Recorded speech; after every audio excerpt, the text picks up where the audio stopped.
გახსენებთ უდო რახან ბოლო კითხვიდან დავიწყებ უდო ზოგადად ისეთი თემა სამართლებრივი აქტია რომ ციხეში სანიმუშოდ გატარებული დროის შესაბამისად, ანუ ნახევარს როცა მოიხდი და თუ არანაირი გადაცდომა არ გაქვს, არანაირი დანაშაული არ გაქვს, ან რაღაც და სანიმუშოდ მოიხადე ის ნახევარი, ასეთ შემთხვევაში ამ მასალებს სპეციალური კომისია იღებს და იხილავს. ანუ ციხე ხო ზოგადად სადამსჯელო კი არ უნდა იყოს, ეს არის რესოციალიზაციის ადგილი, ხო?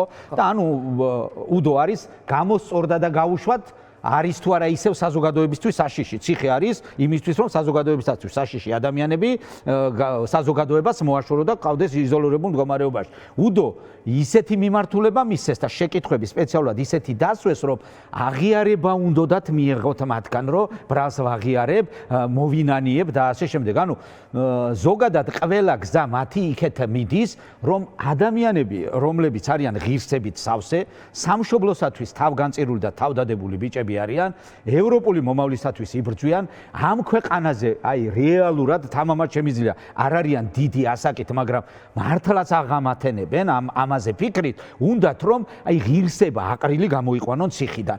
ხო ნახეთ რას უშვებიან, ადამიანები გამოუშვეს ციხიდან და რეალურად სპეციალურად გამოატანეს ის ნივთები ძალით თქვენია და წაიღეთ ოთხრეს და გამოატანეს და აი რო იტყვიან საზოგადოებას შეუგდეს პირში და დააბულინგებინეს ეს ადამიანები. ანუ მაქსიმალურად ცდილობენ მაქსიმალურად ცდილობენ ყველა მხრიდან ღირსეული ადამიანებში ღირსება ჩაკლან და ისე გამოუშვან. ეს არ მოხდება. რაც შეეხება თქვენთვის ეს პოზიცია არის ეს თქვა ცალსახა მნიშვნელოვანი ის რამე ბმაშია როგორ მიდის პროტესტი, პოლიტიკური პროცესი თუ როგორც არ უნდა წავიდეს სხვა საერთოდ რომ გაჩერდეს თქვათ პროტესტი ეს არ შეცვლის თქვენ ამ დამოკიდებულებას თქვენი შვილის და ამ პატიმრობის მიმართ. ანუ ის ამის თქმა კითხვა მინდა, ანუ რამდენად ბმაშია თქვენი ეს დამოკიდებულება მიმდინარე პროცესებში. პროტესტი ეს არის საშუალება რომ შევძლოთ ვადაზე ადრე გამოვიყვანოთ ჩვენი ციხის პატიმრები. ანუ სინდისის პატიმრები რომ ვადაზე ადრე გამოვიყვანოთ, აი როგორ შვება ამას პროტესტი? ანუ პრობლემას შეუქმნით რეჟიმს და პრობლემიდან გამოსავალი მათთვის იქნება სინდისის პატიმრების გამოშვება ციხეში. აქამდე შექმნა ესეთი პრობლემა. ეს პრობლემები ჩვენ ვერ შევქმნით სწორედ, იმიტომ ვთქვი რომ დღეს არა აქვთ ის პირობები რაც ვისაუბრეთ, სწორედ ის პირობები ვერ შეუქმნით, კრიზისი ვერ შეუქმნით, ჩიხში ვერ შევიყვანეთ. შესაბამისად, რატომ უნდა გააკეთონ გაგატანოს შვილი, კარგად და გაგატანოს. ჩვენ ვიხეირებ, მაგრამ პოლიტიკურ ტყვეებს ვიხეირებს, რომ კლიმატს პოლიტიკურ ტყვეებს ჩვენ რომ ვიხეირებთ, მე მგონია. არ ვიცი, სხვანაირად უნდა შევხედოთ მესმის, რომ პოლიტიკურად ესეა, მაგრამ ფიქრობენ, რომ გვახეირებენ და მათ თუ არ იხეირებენ, ჩვენ რატომ უნდა გამოგვატანონ? ჩვენ ტყუილად კი საზოგადოებამ ტყუილად კი არ დაარქვა მათ პოლიტიკური ტყვეები.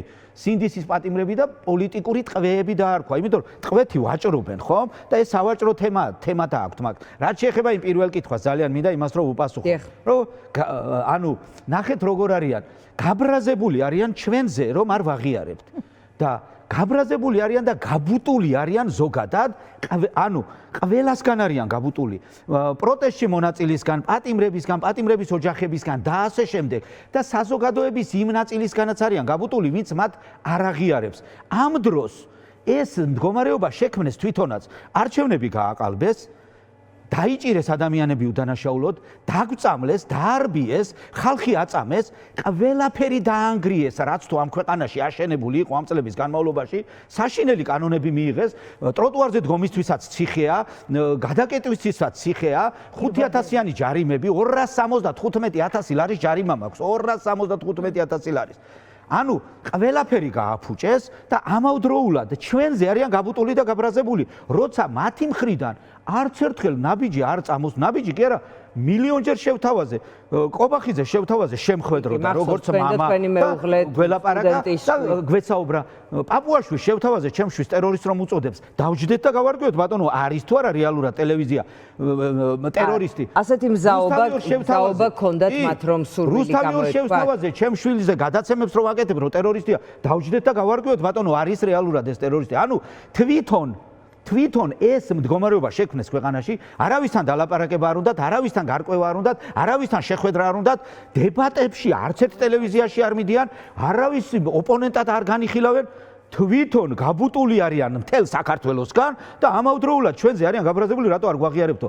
ვერ ვაღიარებ და ამას რატო ამკეთებენ, იცი? ჩვენ გვაბრალებენ დასავლეთში რო არ აღიარეს. გააფუჭეს ყველაფერი და რატო უნდა აღიარონ? არც ერთი პირობა არ შეასრულეს, არც ერთი რეკომენდაცია არ შეასრულეს, კანონები მიიღეს, რომლებიც ევროპულ ცივილიზაციას ეწინააღმდეგება ზოგადად და საერთოდ თანამედროვე სტანდარტებს ეწინააღმდეგება და 21 საუკუნის კანონები აღარ არის, ეს არის შუა საუკუნეების კანონები და ამით გააბრაზეს მთელი მსოფლიო, ვერავისთან ვერ დაალაგეს და თურმე ჩვენ რომ ჯერ ხო გვეძახიან რომ 50 აკაცუკი, 130 აკაცუკი და თურმე ჩვენი ბრალია ამ ყველაფერს რომ ვერ ალაგებენ. რეალურად ეს ხელისუფლება მართლა უკანონოა, მართლა არალეგიტიმურია, მართლა არ ცნობს მსოფლიოს ცივილიზებული სამყარო, იმიტომ რომ ყველაფერი გააკეთეს იმისკენ წაიყვანეს ქვეყანა რომ არ ეღიარებინა არავის და ამას გვაბრალებენ ჩვენ. ეხლა კეთილი ინებონ და გადადგან ნაბიჯები.